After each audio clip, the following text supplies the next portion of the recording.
Welcome, everyone.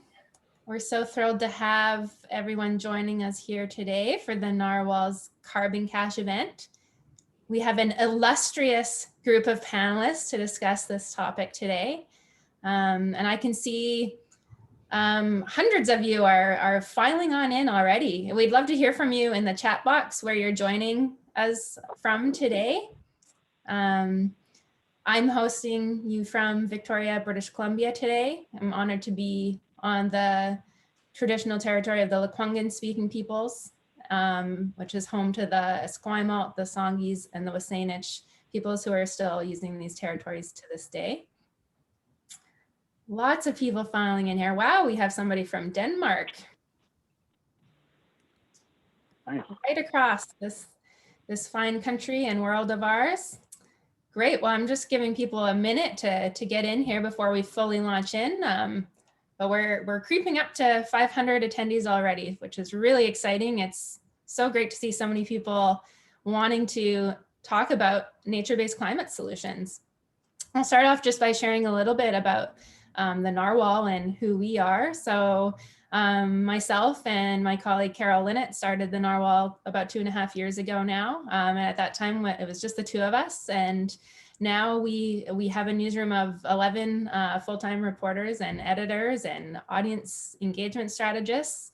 Thanks in large part to our readers. We now reach an audience of over 200,000 readers every month. And we have nearly 2,500 monthly members who help to make our journalism possible.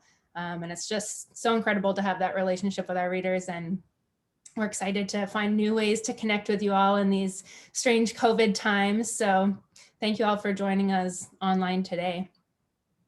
We're especially grateful for the support of Metcalf Foundation, who have made our reporting on the nature-based climate solutions and our Carbon Cash series possible, and they're also supporting today's event.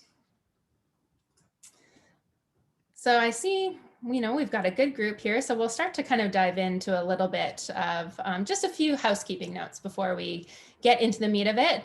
Today's session is being recorded and it will be available for viewing online after the event, starting tomorrow. We're also providing closed captioning. So to turn it on, if you would like to use the closed captioning, go to your control panel at the bottom of your screen, select the arrow next to closed captioning to turn it on. You can also adjust your caption settings and all that jazz, and move the caption box around your screen if you'd like. Now, if you have any questions, we are going to be taking lots of reader questions, and we've already had hundreds of them submitted ahead of time. Thank you so much to all the keeners out there. If you have questions during the live event, please put them in the Q&A box. And that way people can vote on the top questions, and we can make sure that we get those top questions to the panelists a little bit later in the event. So before I totally launch in, we were going to do a poll, but I'm actually not seeing the poll option. So maybe somebody needs to make me host again. But in the meantime, then we will just go on to hopping right in to the topic of the day. So here are our esteemed panelists that you'll see on my screen. And I just wanted to tell you a little bit about kind of the landscape of nature-based climate solutions in Canada today and why Canada is such a hot spot for these conversations. The whole concept of nature-based climate solutions is that the natural landscape contains a vast amount of carbon, and by cutting down trees and digging up wetlands, we're releasing that carbon, and many of these landscapes are under threat in Canada today. So what this first map from WWF Canada shows is just the amount of forest biomass that there is on the landscape across Canada. You'll see those really deep blue areas out in British Columbia, as well as some quite deep blue areas, throughout Southern Ontario, Quebec, and into the Maritimes as well. And then when you look at the soil carbon on the landscape, people often think about, I think big trees as holding a lot of carbon, but the soil also holds a lot of carbon. And what this map shows is that, really deep, deep blue concentrations of soil carbon in Northern Ontario and Northern Quebec, right up into the Northwest Territories and the Yukon. And these areas are holding, different types of landscapes like wetlands and peatlands, for instance, and also grasslands throughout. So you'll see that kind of streak of darker color throughout the prairies. And so those are some landscapes that we're going to talk about today as well.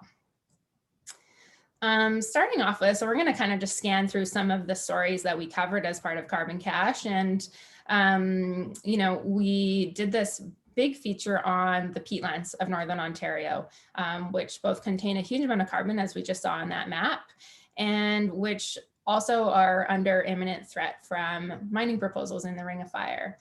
And Hadley Archer, who is the executive director of Nature United, is going to hop in now and share a little bit more about his organization's work to really quantify the amount of carbon on the landscape.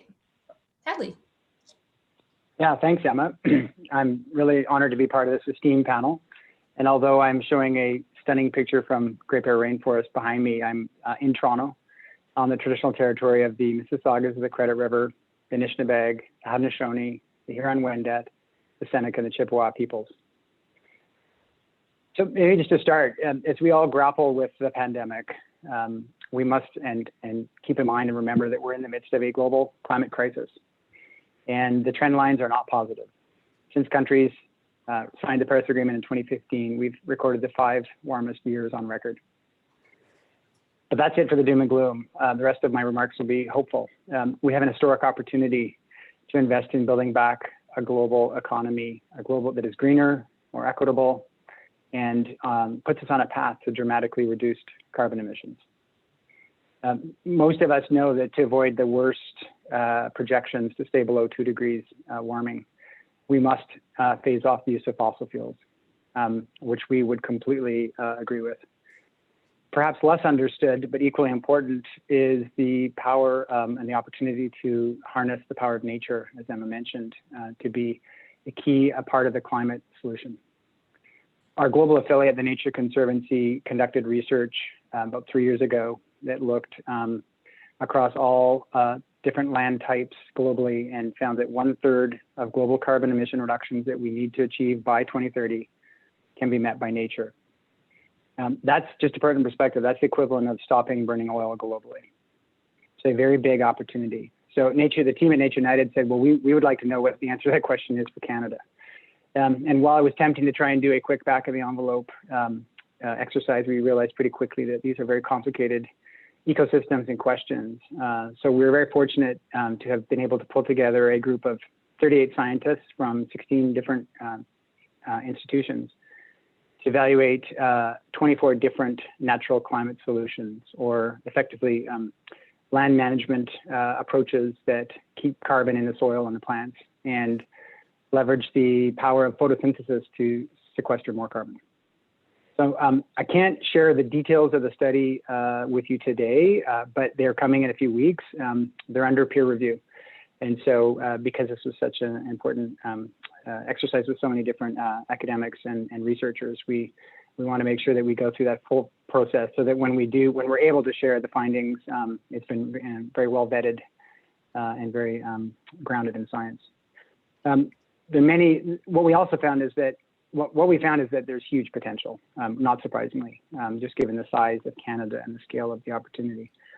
We also found that there are many solutions that are near-term, cost-effective, and feasible, and we can get on with right away. The other thing that the researchers found, which is probably the most exciting finding, is that there's a host of co-benefits or other benefits beyond climate mitigation that these solutions that are shown on your screen, which I'll touch on briefly, can generate that matter a lot to Canadians.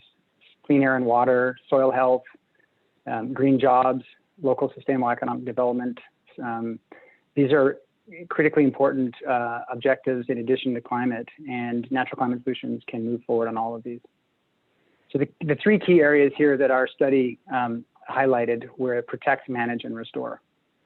So protecting land, such as old growth forests, grasslands, wetlands, that are still functioning and intact is a straightforward and significant way to deliver climate benefit, as Emma mentioned.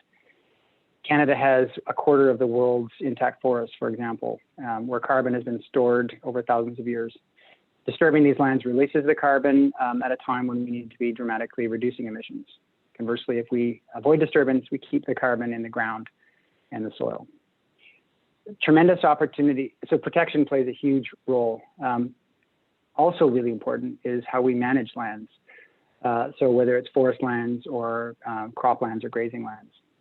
And the study found that there are many practices that are well known and that are good for land and good for food production, for example, in the farming space, like planting cover crops and efficient nutrient management. I'm sure Brian will touch on these later. And in the forest sector, enhancing tree growth and shifting to longer lived wood products. These are all things that we know how to do and that can increase carbon captured by forests and ag lands. And finally, restoring ecosystems is another huge opportunity area. Simplest explanation is planting trees and moving to more complex, sophisticated solutions like re-wetting peatlands that have been mined or drained, effectively putting carbon back in the ground with all sorts of benefits to biodiversity and local economies. So as I said, we'll be sharing this in more detail and we'll want to communicate the science far and wide. But maybe just briefly to touch on some of the enabling conditions that, in addition, the science will provide.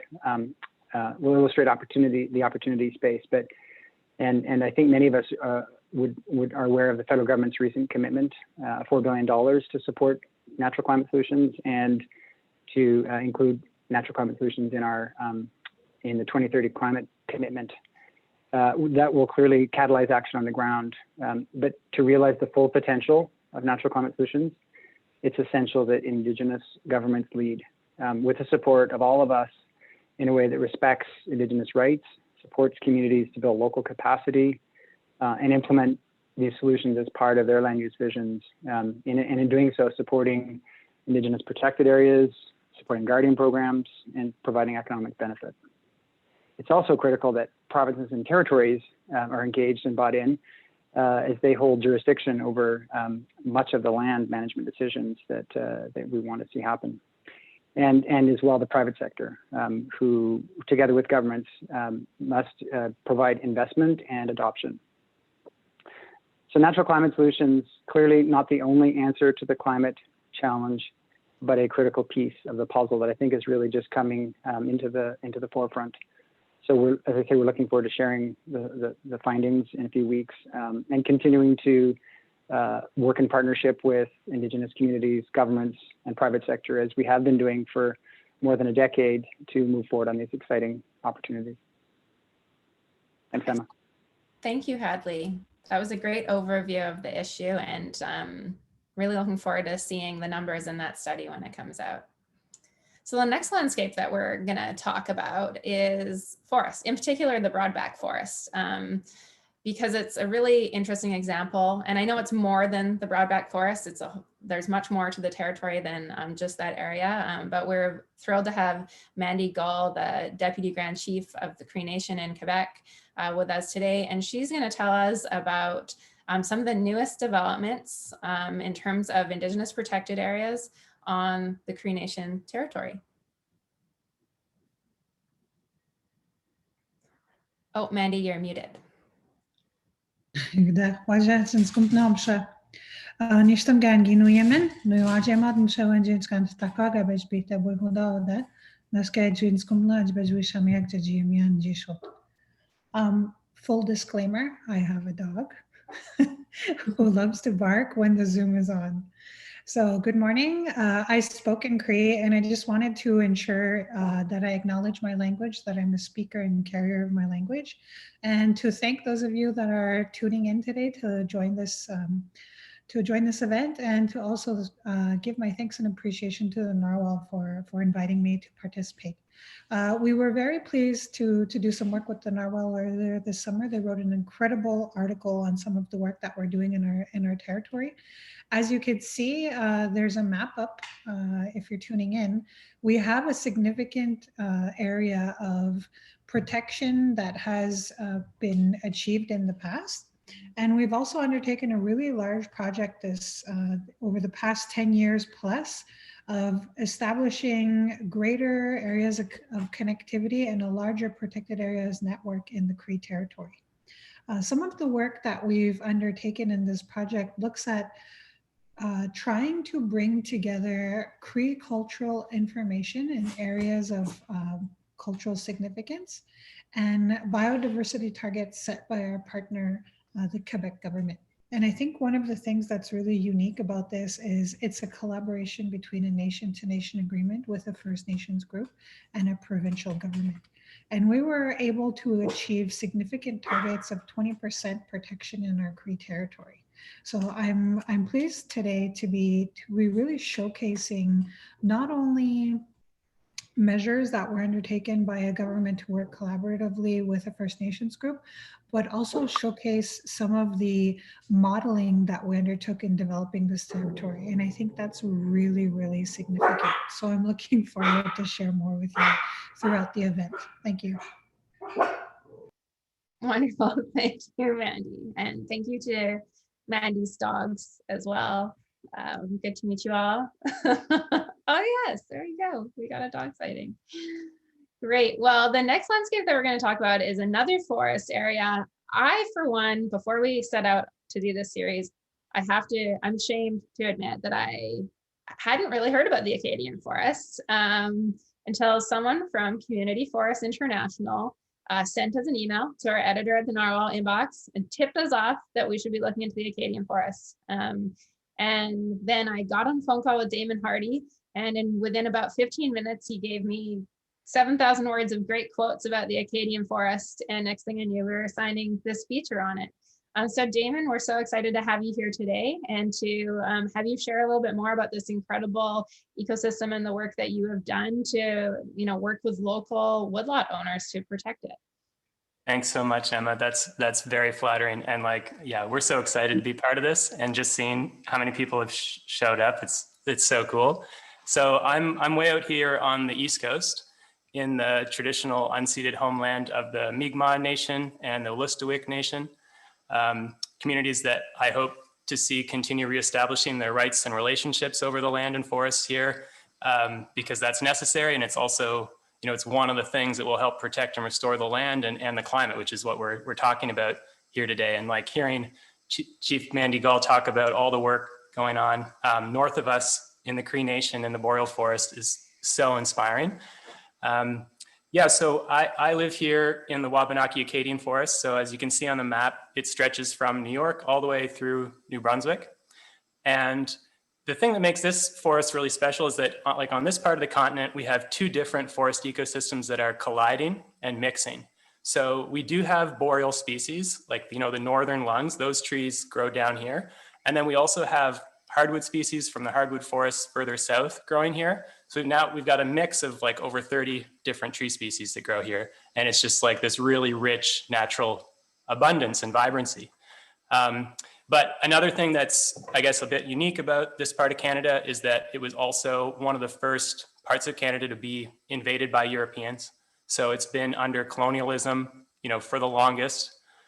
And you can see the impacts of that on the land. So it's only in really small little pockets can you find remnant Wabanaki Acadian forest in a pre-colonial condition and get an idea of what the whole forest used to look like, or what the whole forest could be like in the future. But one thing we've learned working with this forest is that it has a really amazing capacity for renewal. It wants to grow back to that diversity if you work with it. And of course, by doing that, the ecosystems are also pulling a lot of carbon out of the atmosphere and bringing it back down on Earth and putting it into living systems where it belongs. And so that's the real potential here, and that's the work that we do. I created Community Forests International with friends about 10 years ago to do this work. And what we've learned is that it all comes back to people and the relationship that people have to these forests. So another thing that you highlighted that is unique about this part of Canada is also that about half the forest is actually citizen owned. So there's about 80,000 family forests across the landscape that make up about half the Wabanaki Acadian forest. So there's this huge opportunity for citizen-led climate action. And we created one of the first forest carbon projects in Canada, initially to save like a really special forest that we cared a lot about.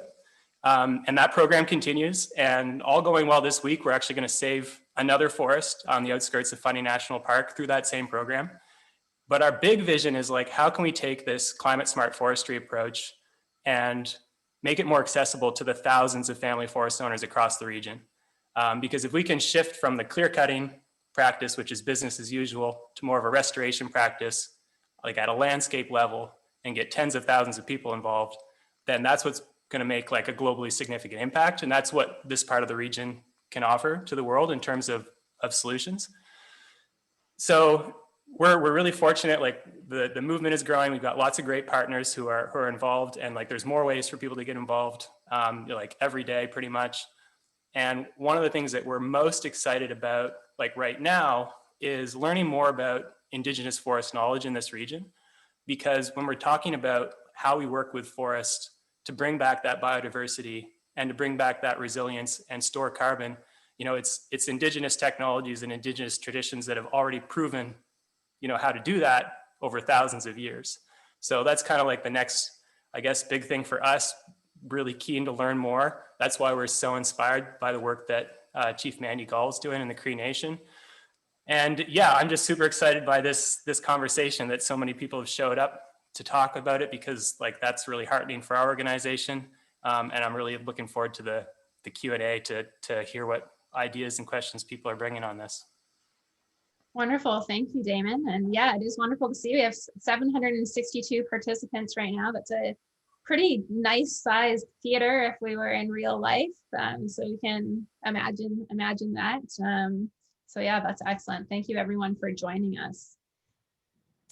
Now, the next landscape we're going to talk about is the farmlands. And we have Brian Gilvesy here today from ALUS. And he has many things to share with us, including he's a rancher himself. And ALUS really focuses on working with people in agriculture on getting, you know, payment for ecological services. Brian, can you share a little bit more about your work with ALUS? Thank you, Emma, and very glad to be here today. So many have turned out. Thank you. I'm Brian. I ranch here in Norfolk County in Southern Ontario. We're in the heart of Carolina, Canada. I'm representing for a program called ALUS. ALUS is the acronym. The acronym stands for Alternative Land Use Services, and it's targeted at farmers. It is to say that a farmer shall use his land in an alternate manner and produce something else on their land as a service, an ecosystem service that we believe has value. What emerges from this concept is the notion that the farm is a multifunctional place and capable of being productive of something other than the food and fiber that farmers are famous for in Canada.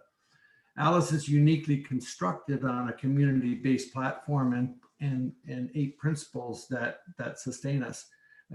We go forward engaging with landowners across the country in the same way that I've engaged. I'm happy to say that I'm the 3rd participant farmer in this program.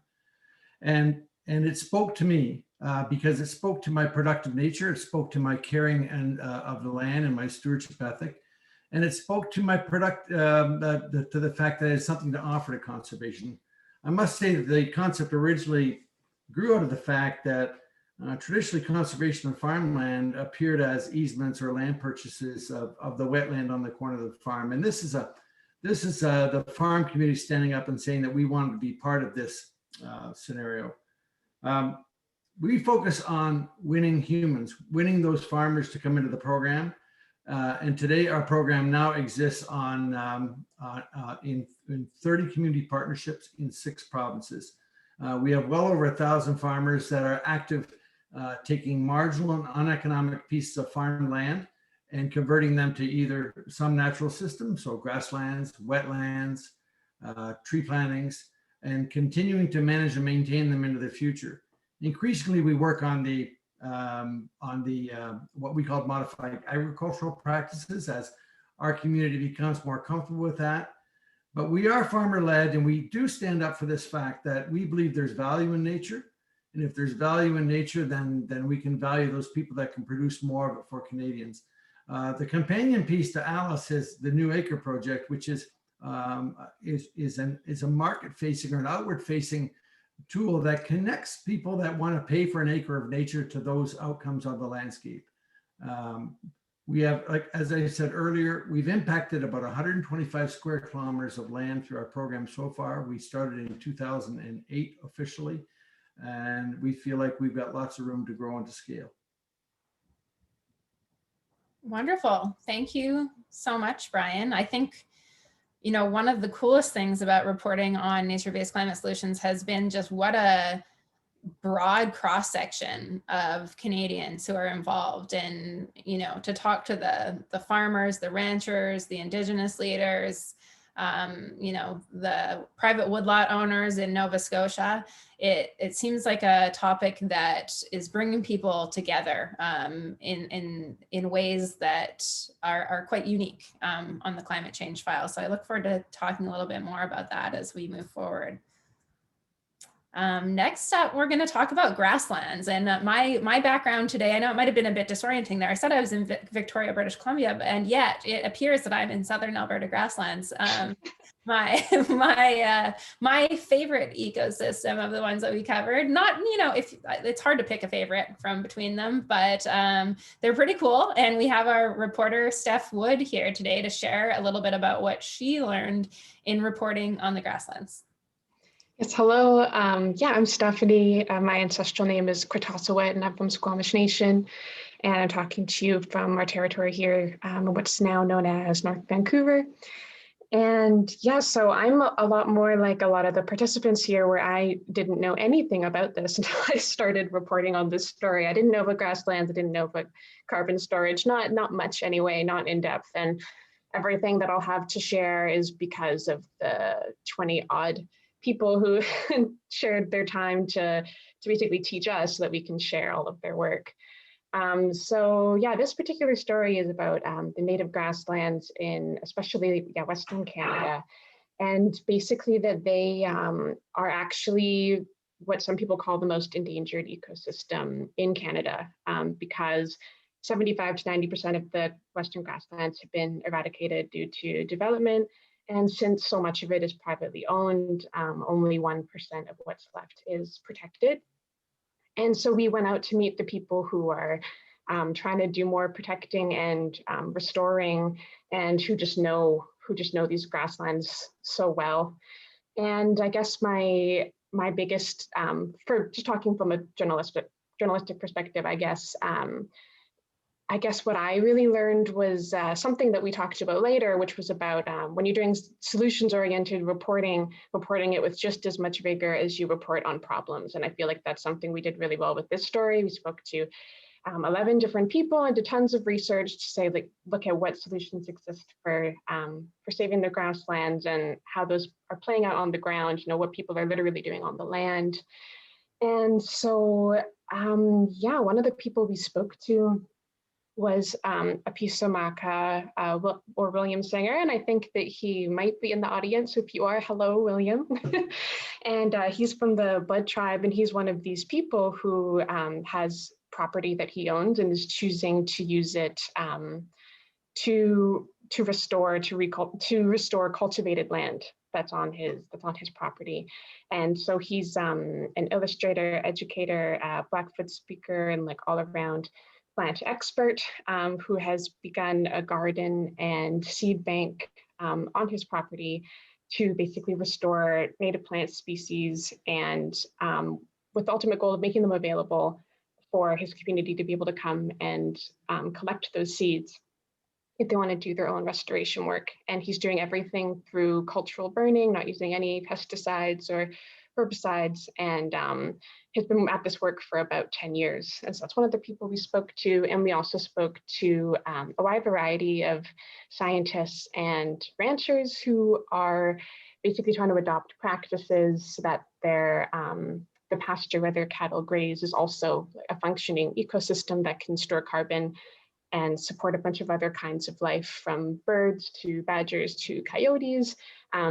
One one rancher we spoke to named Ben Campbell from Alberta said he also thinks of himself as an ecosystem manager because he's just trying to keep the grass healthy and making it a place where other creatures can rely on, and where also he and his family can rely on too. And so I don't want to go on for too long, but those are just a couple people that I heard from and a few things I learned about the grasslands. And yeah, I'll address more in the Q&A part. Wonderful. Thank you so much, Steph. Great. Well, you know, one of the really interesting things about the grassland story, I think, is that it really touched upon the idea of farmers and ranchers being able to get carbon credits for, you know, protecting and maintaining their land. So in some instances, for instance, they might be faced with selling off a section of grasslands to have that turned into farmlands that's going to be tilled under for crops, and that's going to release carbon. And one of the things I learned about the grasslands is that, you know, they go like many meters underground. So what you see on the surface is, you know, really just kind of the tip of the iceberg. And there's like, you know, 2 or 3 meters of carbon stored underground. Brian, I was wondering if we could maybe throw this question back to you a little bit, which is, how does the conversation about carbon offsets fit into the larger topic of nature-based climate solutions? Like, how is that actually working for people on the ground? For us, it's for us, that conversation, you can come at it from one of 2 ways, because we do believe in nature-based solutions. You can come at it from this perspective, and we like to point at biodiversity as an outcome because so many of our participants enjoy to see that as an outcome.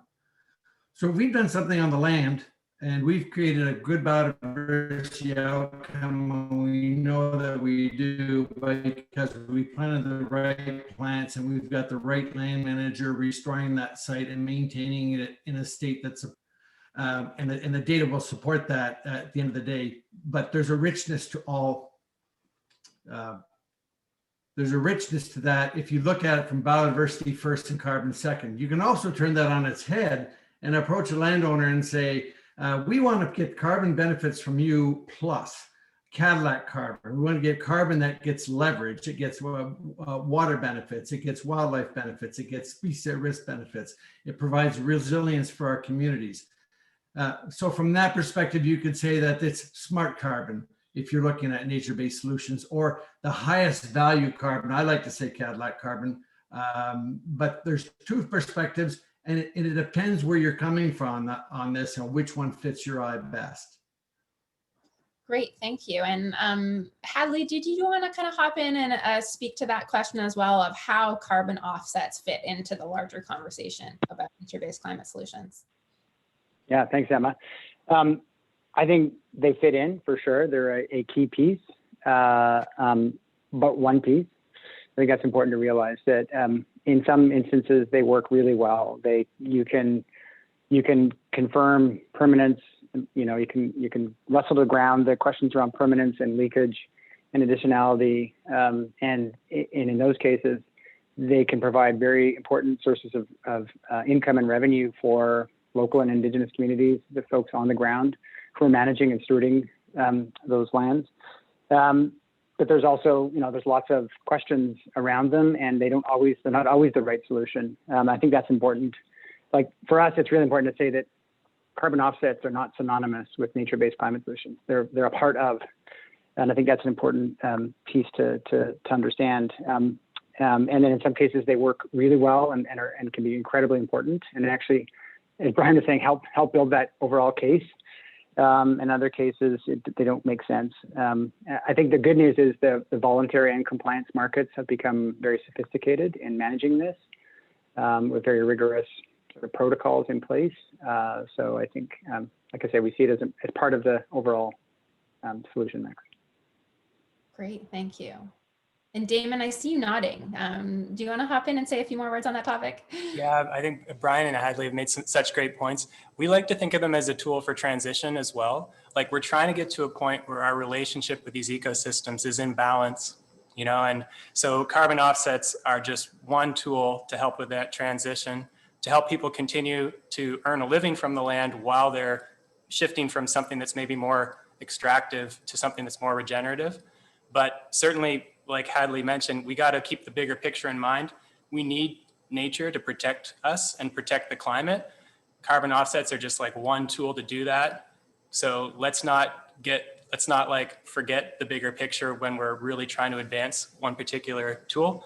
And like all human tools, they've also got a lot of drawbacks. They're not a perfect solution. So anyhow, we like to think about them as a tool for transition, not a permanent solution, but something we can have in our kit to make the change. Wonderful, thank you. Okay, well now I have the ability to run a poll. So we're gonna ask a quick polling question here. We'd love to hear from our audience, our 762 attendees right now.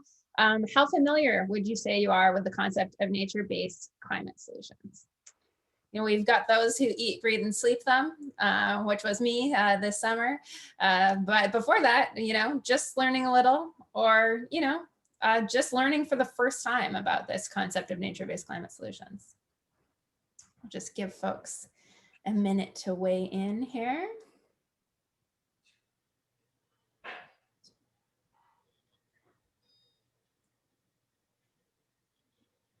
Okay, let's share these results.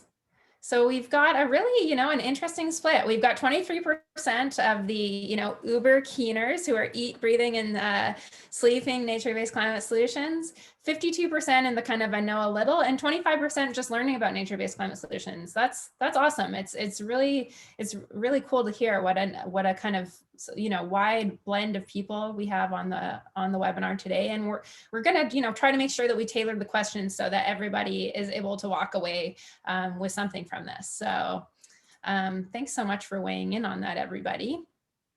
Now, my next question, and this was one of the advanced questions submitted by our readers, and this one's for Chief Gull.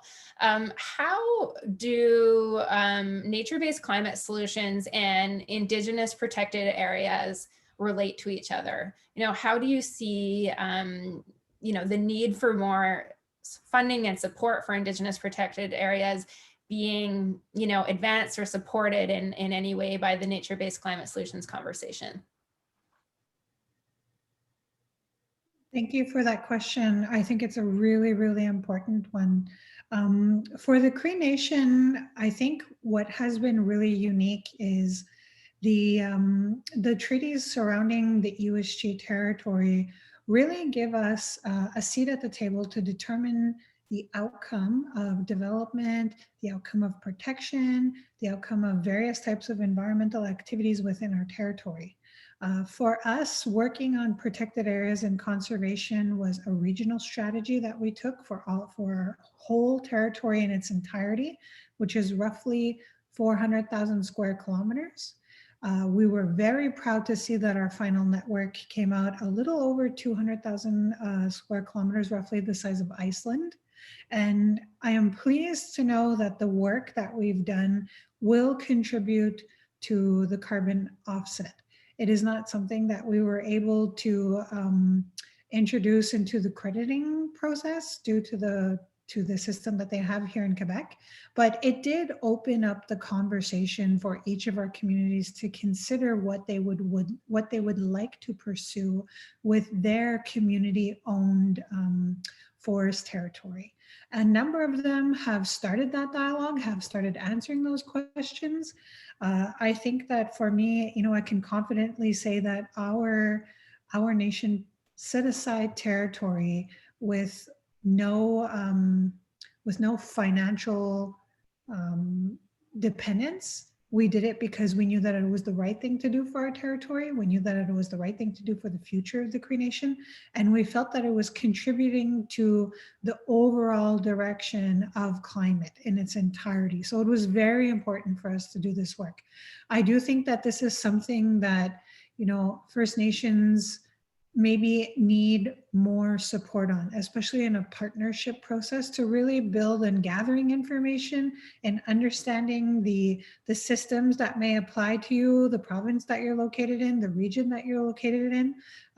For us, Quebec, the climate offsets are one of the tools that we have in the toolbox. And like Hadley said, they're not synonymous with nature-based solutions. So it has been tough for us to pursue that. But I think first and foremost, one of the things that First Nations continue to follow is the need to understand that nature-based solutions are required and are something that they will pursue regardless of whether or not it comes with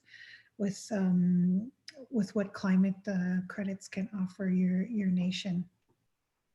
Excellent. Thank you, Mandy, for sharing us some insight on how that has worked in your community. My next question is about the federal commitment of $4 billion over the next 10 years, which was announced in the fall economic statement. And I'd really like to hear from, each of you who have an opinion on this matter about what, you saw in that commitment that was promising, that you were excited about, and also what's missing. Maybe we'll start with you, Hadley. Yeah, thanks, Emma. Well, there's a lot to like there. It was a very big, ambitious commitment, the $4 billion, but even more importantly, really integrating nature-based climate solutions into Canada's climate plan and seeing that as a key plank of the enhanced and improved climate targets that the government will be setting for 2030. So that's really important. And they've highlighted a few specific areas like the tree planting, which is of particular importance. And certain our studies showed that that's one of the big opportunities. There are many, many more, but that's obviously one important area. I think, as I said in my opening remarks, what's needed, so this provides sort of part of the enabling conditions. What we need to see happen now is the provincial and subnational governments and territorial governments getting on board and seeing the opportunity space. We need as Chief Gull was saying, Indigenous governments to be part of the conversation and Indigenous communities. And we need to make sure that ultimately that funding is making its way to projects on the ground in early days to provide demonstration and to start to show what's possible and to build that momentum. But I think so I think there's more that needs to happen, but it provides a really good foundation to build from. Great, thank you. Others?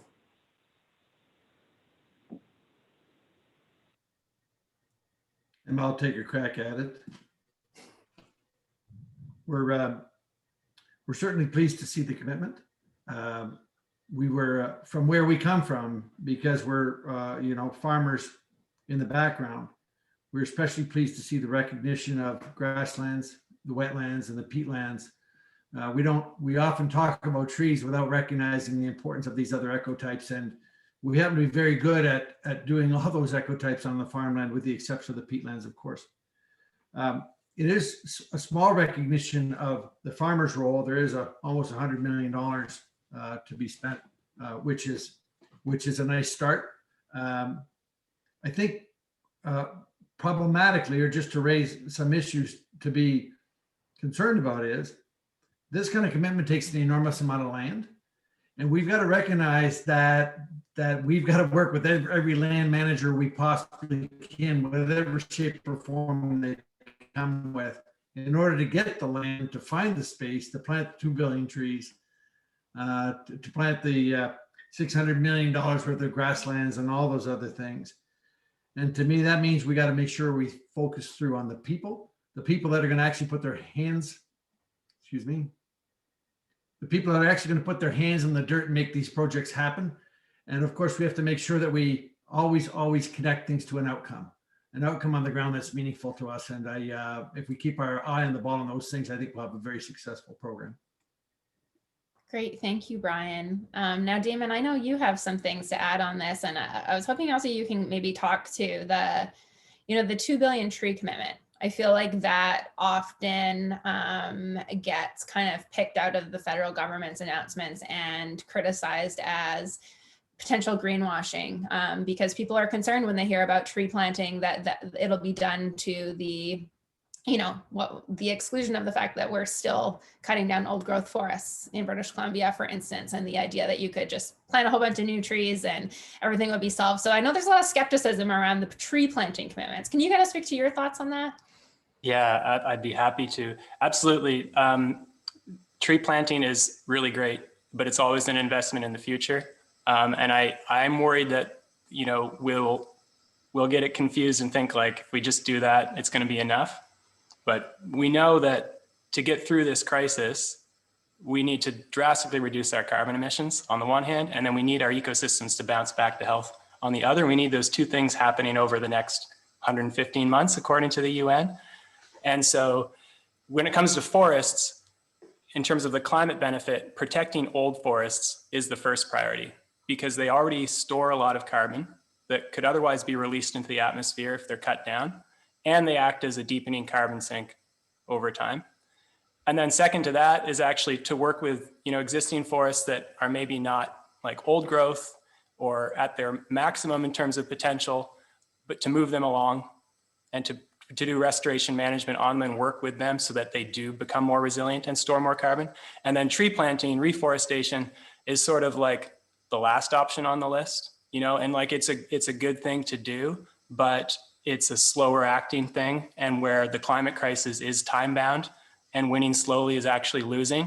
When you look at nature-based solutions, protecting the ecosystems that we have, working with the ones that are already growing back is more critical right now. So I applaud the investment, but like, I think it's a really small start. And there was some really great thinking that went on over the past summer from different groups and collectives and pulling together ideas and like serving them up to the federal government. We were a part of some of them. Corporate Knights crunched the numbers and basically found in this commitment, the federal government's only investing about 20% what they need to make their own targets, you know, so I think what we've seen recently is that the government can respond to an emergency, and the climate crisis is an emergency, right? So the way that they're responding to the pandemic could be replicated with the way that we're responding to the climate crisis. And in the first few months of the pandemic, you know, the federal government spent over $70 billion on wage supports, which was like so great and so necessary. And that was actually more than the federal government had committed to climate action over the next decade. So I think it's a good start, but it's small. With the trees, you know, that's enough to replant about 0.25% of the forest in Canada. So what about the 99.75%, the rest of the forest? How can we bring that to its full potential for stabilizing the climate? Because that's actually what we have to do to get this crisis solved. So I'm encouraged, but like more ambition. And we only need to look like south of the border to the US to see what real bold action on climate looks like. So let's do more. Great, thank you.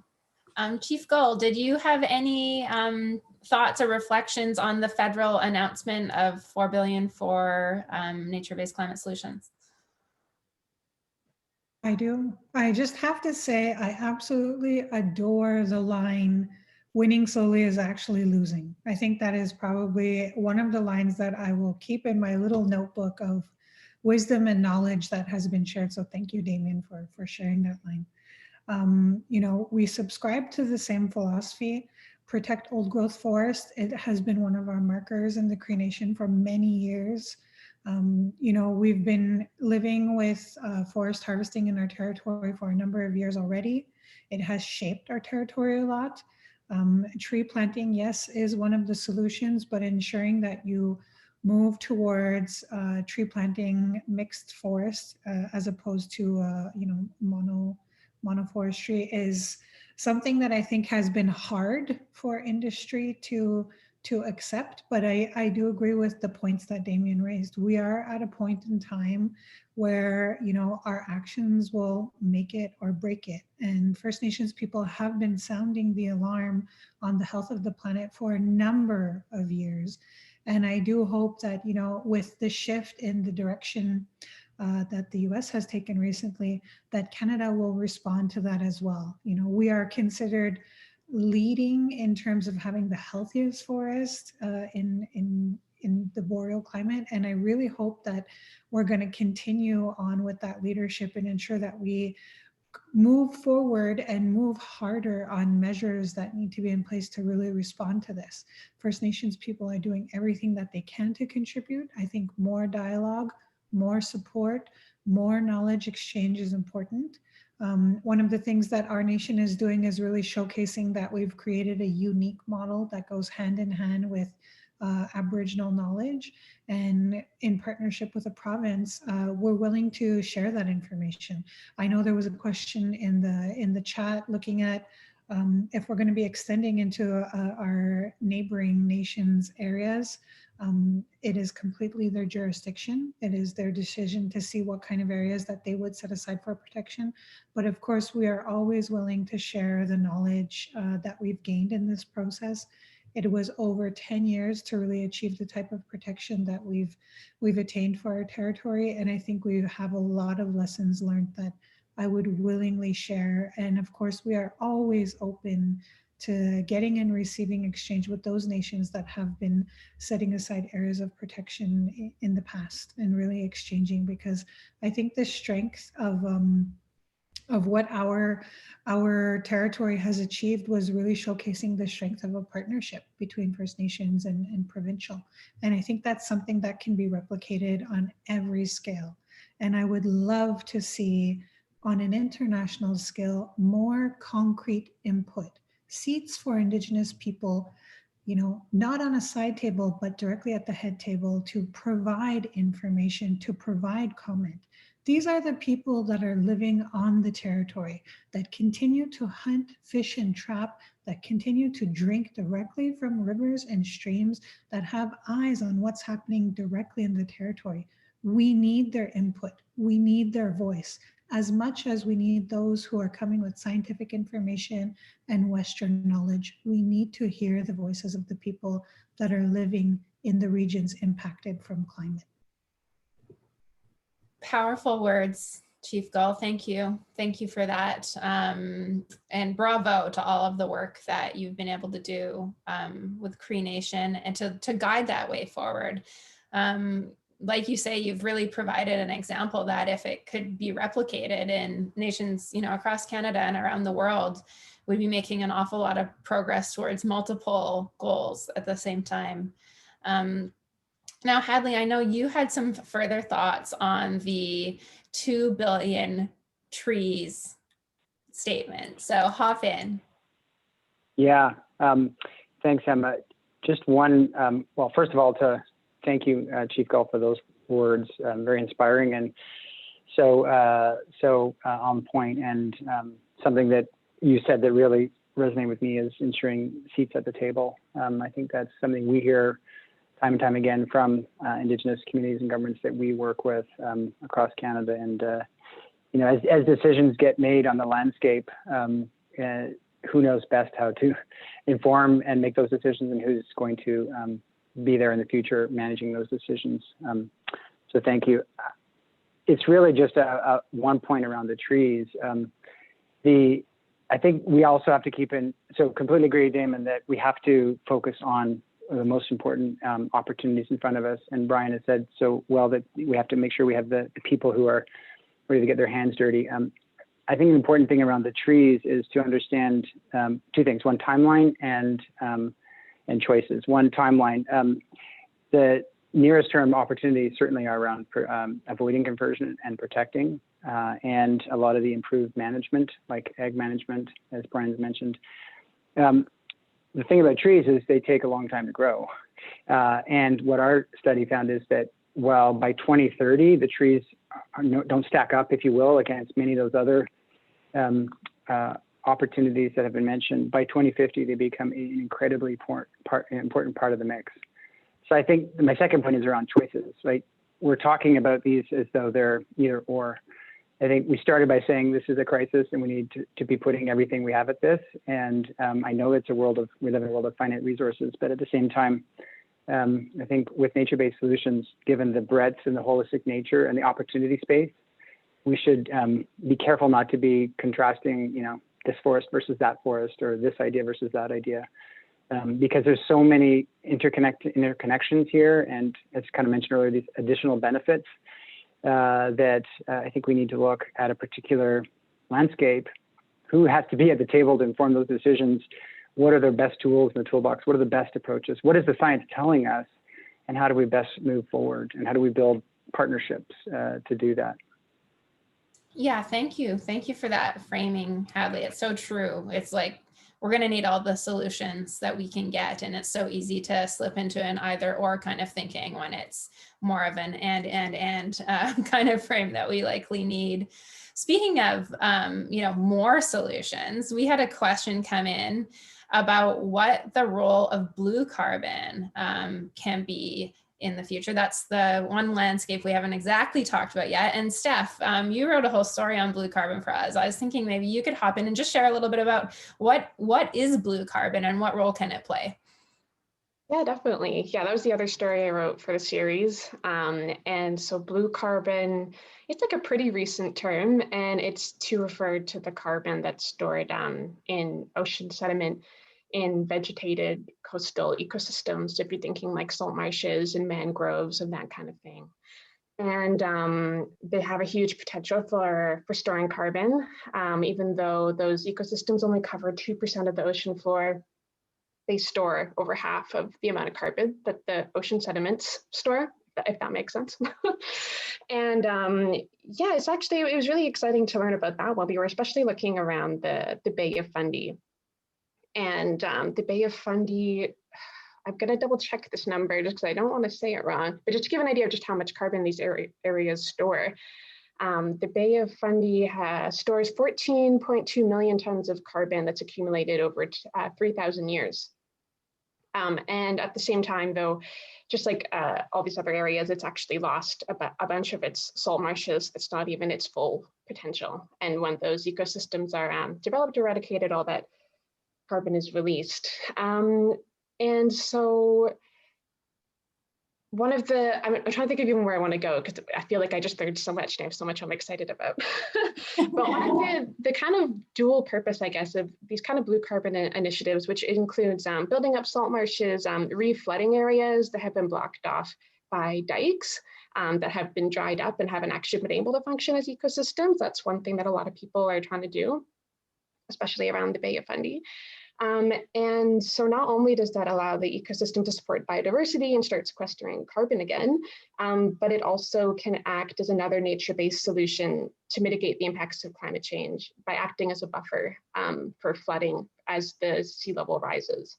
And so this is something people over here in BC are thinking about, like the city of Surrey is building up a salt marsh to act as a sort of living dike and protect the like agricultural and residential land that exists behind it. And then the same thing is happening in the Bay of Fundy, where it was a huge amount, there was a study done and just basically over half, I think maybe 70% of the dikes there are vulnerable to flooding by 2050, which is like tomorrow, basically.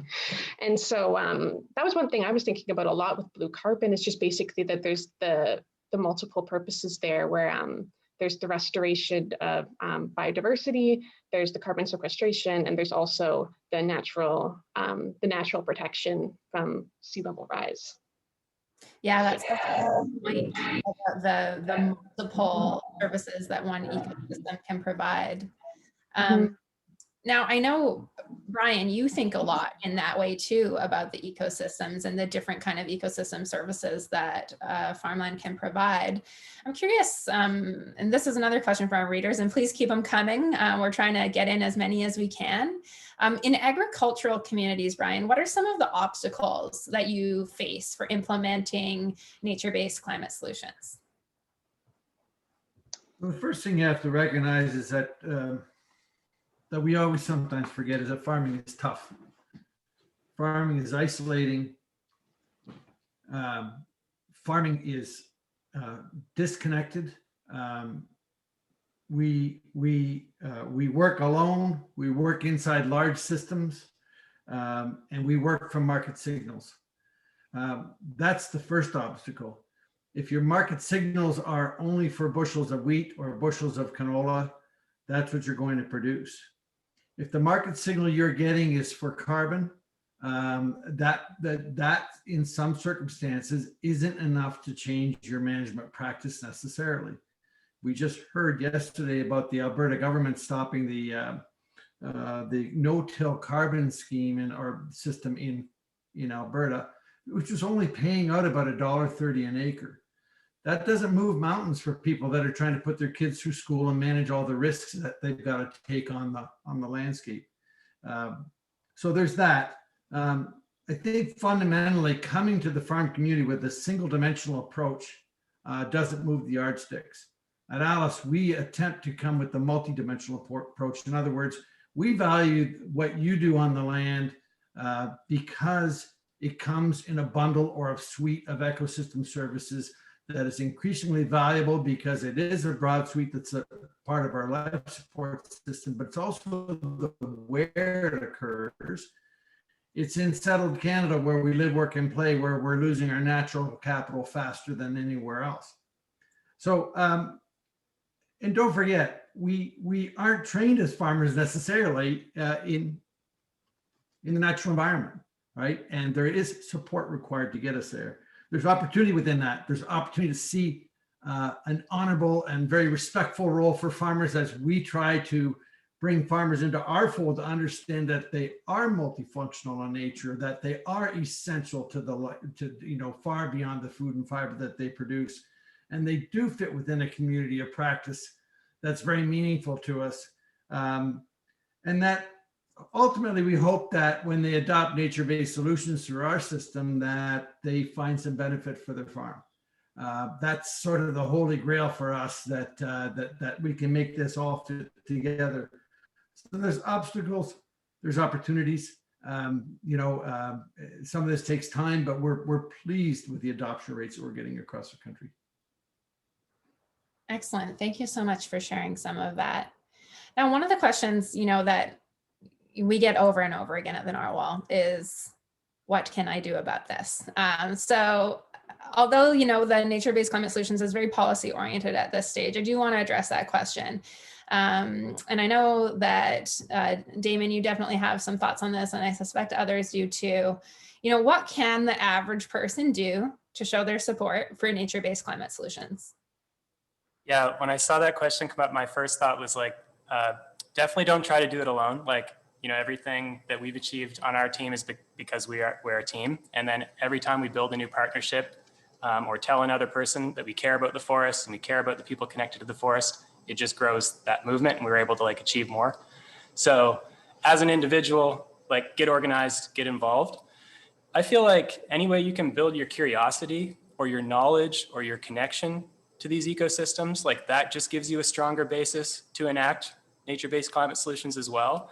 And I know it's not always accessible to people, but whatever you can do to connect and build that connection, I think will guide you. Yeah, and to talk about it, tell people around you, your friends, your family, that you care about these things and that you want to see action and that you're thinking about them and that you're curious about them. That's one thing that anyone can do, and it does help a lot. Awesome, thanks. Others? Anybody else with thoughts on this question? What people can do to show their support for nature-based climate solutions or Indigenous protection? Mandy. I would love to share one. One of the things that I came to learn in doing work for my nation on protected areas was the unique opportunity I had to attend a fashion summit. And I did not know why I was invited, but learning about viscose and our clothing completely changed my life. So if you are the average person and you are purchasing fast fashion, it is one of the most detrimental things for the environment. So please, I beg you to, really avoid fast fashion for yourself, for your kids. Shop small, shop used, gently used clothing, just as good as, brand new clothing. It really makes a big difference, and be informed where your companies are sourcing from. And that, relates to not only your clothing, but your toilet paper is another one that I learned about viscose and toilet paper, the importance of following the sourcing trail of the products that you use. And of course, every reusable water container, every metal straw, reducing your plastic, all of these things contribute to every part of protecting our environment. And for me, I acknowledge every little effort, from biking to, speaking to your local representative to ensure that you're trying to really raise awareness and raise knowledge on these issues. I think talking about it and getting the conversation going is one of the things that you can do. And if you subscribe to fast fashion, ensure that the clothing that you do have in your closet remains there as long as possible, is reused and reconstructed into something else. So that's one of the things that I learned also in my journey in trying to help protected areas. Thank you. That's a great one. That's a great reminder for all of us, and really a choice that every single person can make. How about you, Hadley? Thoughts on this question? Well, that was so well put. I really echo everything Chief Gull said and Daimen. I guess the only other thing I could say is, in addition to all that, is I have young kids, and we've talked about it, and my daughter keeps bugging me, when can we plant trees? So I said, well, it's a little cold out there now. The ground is frozen. But this spring, we're going to start planting trees, and using that as an entree to bringing the youth into this conversation. Clearly, the youth have fundamentally shifted the whole climate conversation, and we need to continue to support that. And so, yeah, a small piece to add, but that's something that we're going to be doing. Wonderful, thanks. And Brian, did you want to hop in on that question as well? I think that for the landowners out there, you can begin to manage your own land and understand that nitrogen fertilizer on your lawn is a significant contributor to greenhouse gas emissions. That lawn could, in fact, and it wouldn't cost you as much time and energy and effort to maintain that lawn. We also like the connectivity that's provided. So many corporations we're in touch with through the new Acre Project are working with us because they understand that there's push from their employees to be better corporations. And I think you can, at your work, ask more of your company to be a contributor to nature-based solutions, because that's something that I believe companies are sensitive to and want to do right on. Great. Okay, thank you. Now, another question we have from the audience is, how do different types of Canadian forests stack up as carbon reservoirs? For example, the Acadian forest versus like the coastal Douglas fir versus the boreal, as 3 examples. I would suspect, Daimen or Hadley might want to jump in on that one. Yeah, I think we've chatted about that beforehand. Maybe I'll give an initial remark and Daimen can jump in. I think, as I said earlier, it's important that we don't pick winners here, because it matters in context, and it matters to the people who live there and to each ecoregion. So I think that's probably the most important thing, is that we see opportunities in all types of forests. These are complex ecosystems, and there's so many variables that one needs to consider, like the age of the forest, the disturbance regime, when was the last fire. To the best of my knowledge, we haven't been able to predict where future fires are going to happen on the landscape. There's so many, the albedo effect, there's so many complicating pieces. But as I said earlier, I don't think we should resist the urge to compare forest X versus forest Y.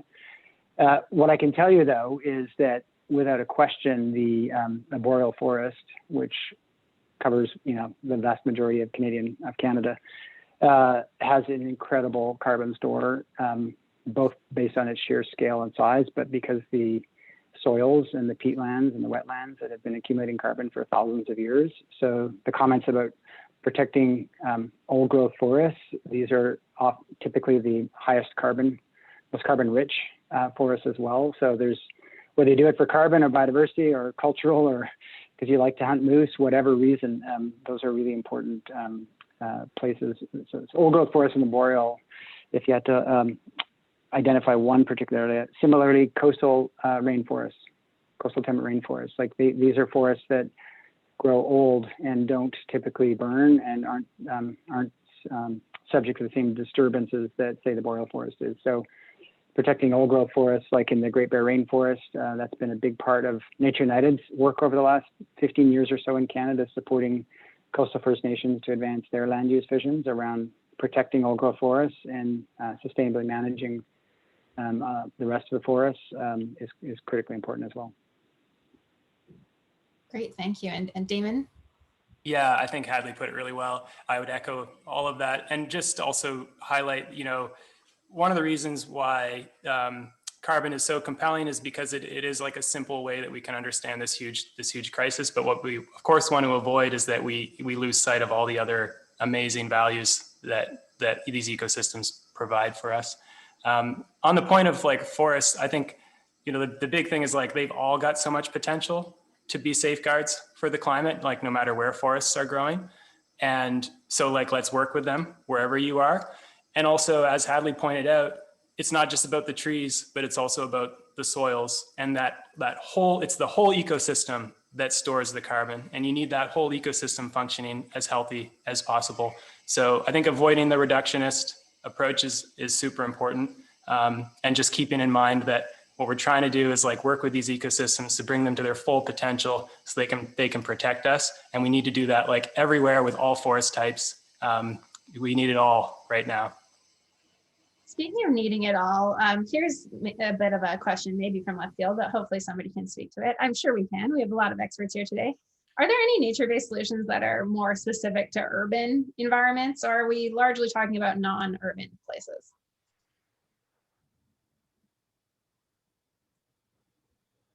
Who should I take? I'll just jump on. I mean, I know that like urban forests can store a lot of carbon. And then, there's also, again, all those added benefits of what is the connection to the natural world that like urban ecosystems can provide.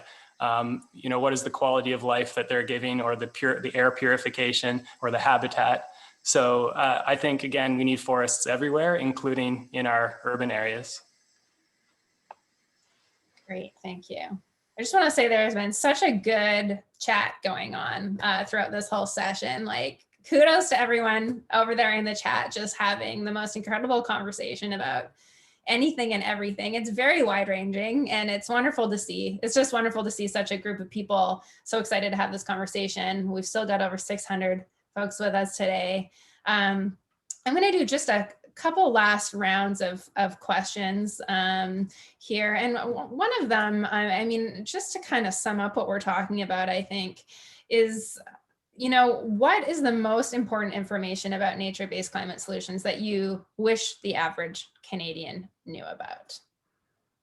So, just a way to kind of sum up the most important things. Maybe we'll throw to you first, Chief Gull.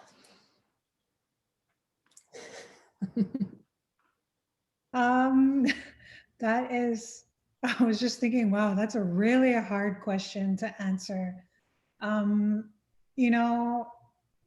I think the only answer that I can give that I think for the average person is, sometimes I think it seems really overwhelming, and sometimes it seems like, there's things are changing so rapidly, quicker than we can even respond to them. But it really starts with you as an individual, to take account of yourself, to know that, for me, this was one of the big things that I learned in my career, is the decisions that I make as an individual have an impact on people at the end of the sourcing line. And I'm very fortunate that through a lot of partnership and through a lot of support with NGOs like Canopy, that taught me about fast fashion and toilet paper, and products that harm your home and harm the environment, and other relationships that we've had with with all kinds of NGOs. It really has been through partnership and support that I've felt like the work that we're doing as First Nations can move forward confidently. So if you as an individual feel like these little changes that you're making are not contributing enough, then I highly encourage you to find an NGO, to find an environmental group, show your support, share the information. It's really about highlighting that this is a pressing issue. Like Daimen said, this is, to me, an emergency. It is one that our next generation is going to inherit from that. And it is not one that I will pass on without ensuring that I can be accountable for my own actions as an individual. So I think that's really, really important, is that you take account for yourself and be sure that at the end of your time, you know, when you tell your kids and grandkids, what did you do to prevent this this problem and issue from impacting us, that you have a response for them. I think that's the biggest takeaway for me with all of this. Thank you. Anyone else want to jump in on that one? Just the top things that you would want Canadians to know about nature-based climate solutions. I think that one of the things that I would like to point out about nature-based solutions is that all action is climate action. And what I mean by that is, if you care about at-risk species, or if you care about biodiversity and you want to build more habitats, know by building those habitats and finding nature-based solutions, you're helping with climate action. If you're managing a water filtration plant and it's at its limit, know that if you use nature-based solutions upstream to reduce some of the phosphorus that's going into the system causing you a problem, know that you can have a nature-based solution to take up some of that phosphorus and stop you from having to do a new water filtration plant. There's so many applications, but and so many good outcomes from it. But again, just recognize whatever your thing is, whatever turns you on about nature, with nature-based solutions, you can get climate action at the same time. And I think that's exciting. Great. Actually, I have a little bit of I think this question might be best positioned to you as in terms of a follow-up.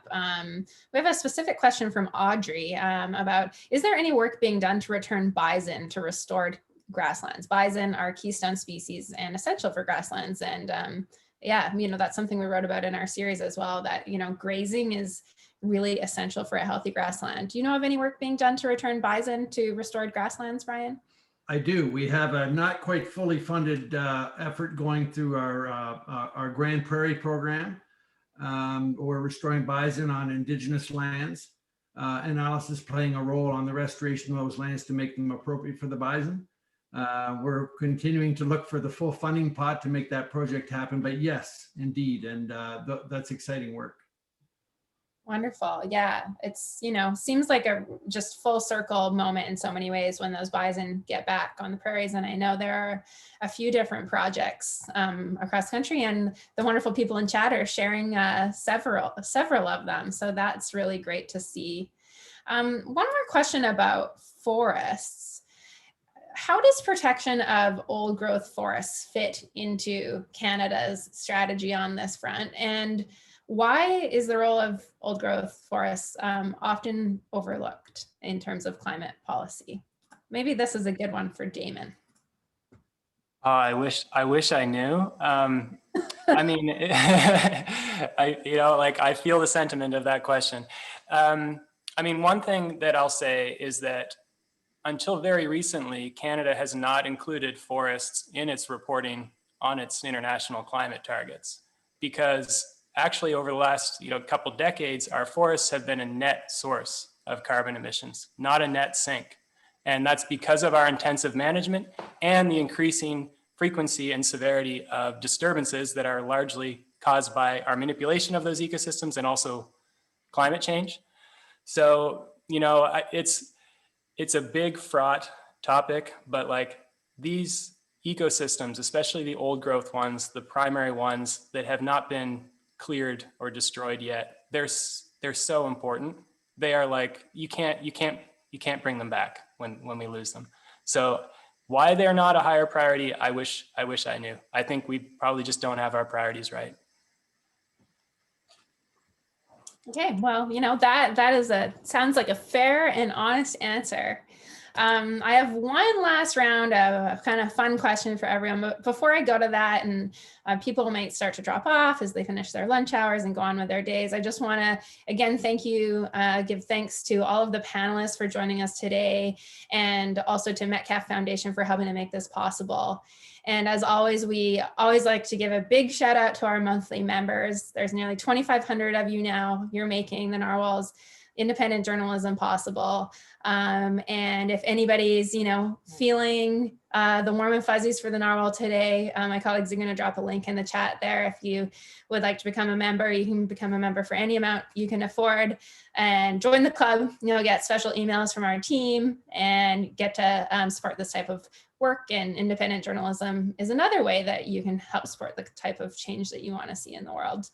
Now, in terms of that type of change we want to see in the world, we are kind of going through a bit of a odd time in the world right now, aren't we? And I wanted to just finish with a question about, for each of you, what is giving you hope these days? So let's start with Steph on that one. Where are you finding hope?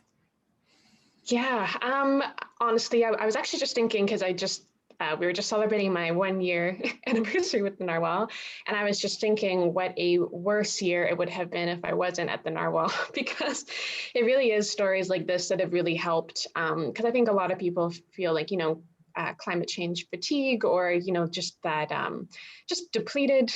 And then with COVID on top of that, just can often feel sort of, powerless and depleted. And I've just learned about so many people who are literally just living out like success like on their land, these communities, for example, William or Ben Campbell or the salt marsh in Surrey. Like there's just people who are actually, and reflooding salt marshes in the Bay of Fundy, and everyone's saying, oh yeah, within 2 years the seabirds came back, or within a few years, like we saw, onion plants growing again. And people are actually literally seeing that if they just like stick with it and put the time in, that like these successes are really playing out. And basically just that these solutions are really, as we said before, coming from communities, coming from Indigenous peoples, coming from the people who are right there and know the land best and know what it needs. Wonderful. That gave me goosebumps. So thank you for that. How about you, Brian? What is giving you hope these days? I'm excited when we bring people to conservation that didn't consider themselves as actors within it. And that happens to us every day. And we're proud to connect them to people like this panel. But increasingly, we're hearing from people that make decisions and move money. And all that only bodes well for the environment, because they're starting to get more engaged and understand it better. I think nature-based solutions is a perfect vehicle to bring people to conservation increasingly. Yeah, that's super exciting. That gets me excited too. Just really, the stories that we got to tell with the ranchers and farmers just really, made my heart beat a little faster. How about you, Daimen? What's bringing you hope these days? Yeah, what Brian and Steph shared is like really resonates. I mean, the fact that there are so many people on this call right now and like to see all the conversation in the chat is super inspiring too. It's heartening. And I mean, my team gives me a lot of inspiration, and like seeing these other dedicated teams working so hard on this, I feel like the natural world gives me hope, like how it does have this capacity to like bounce back even after we've destroyed it. We can take a lot of inspiration from that. And then I think the biggest thing is just like hearing stories that Chief Gull has been sharing about this rise of Indigenous leadership around these issues. Like for me, that's, I think, the biggest, most like hopeful and inspiring thing, because it is about our relationship with each other and with this land. And like these Indigenous communities they are the leaders that we need to follow on this, because they have that deep knowledge and connection, and seeing more and more of it build back is the most hopeful movement that I'm seeing right now. Awesome. And Hadley, how about you? Yeah, thanks, Emma. Ditto.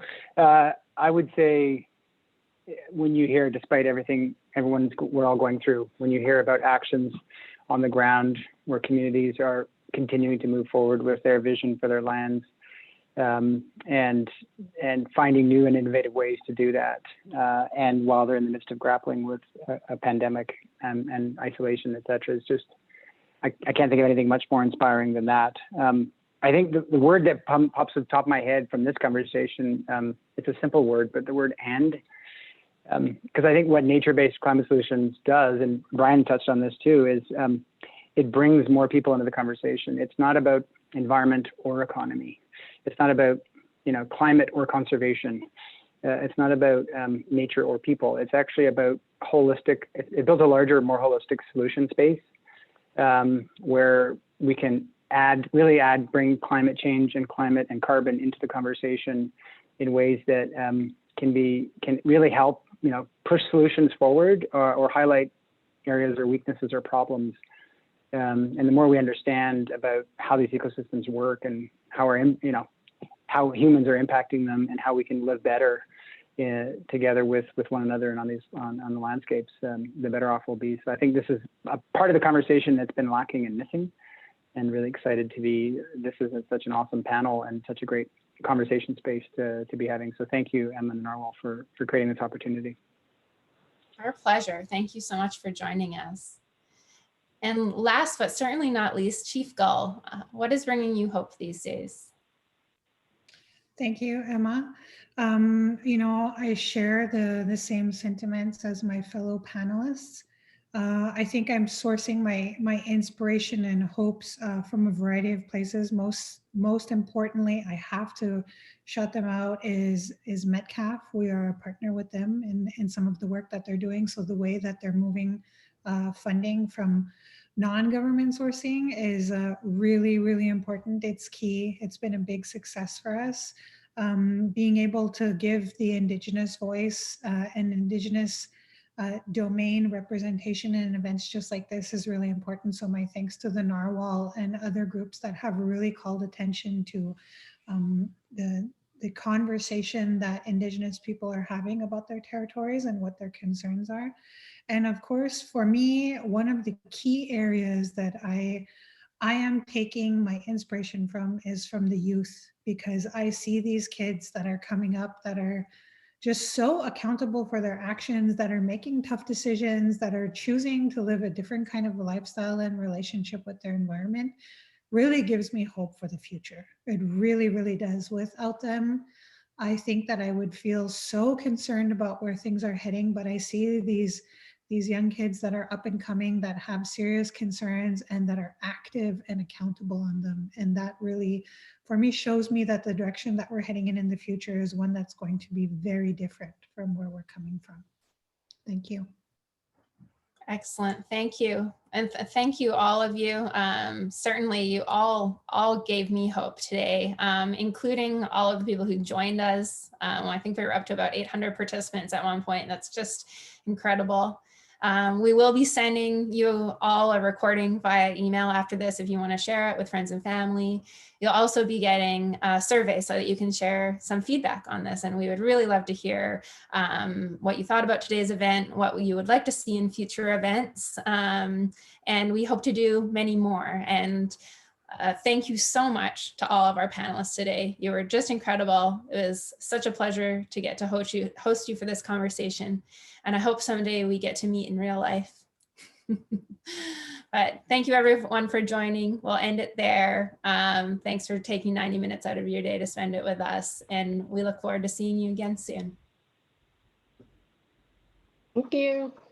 Thank you.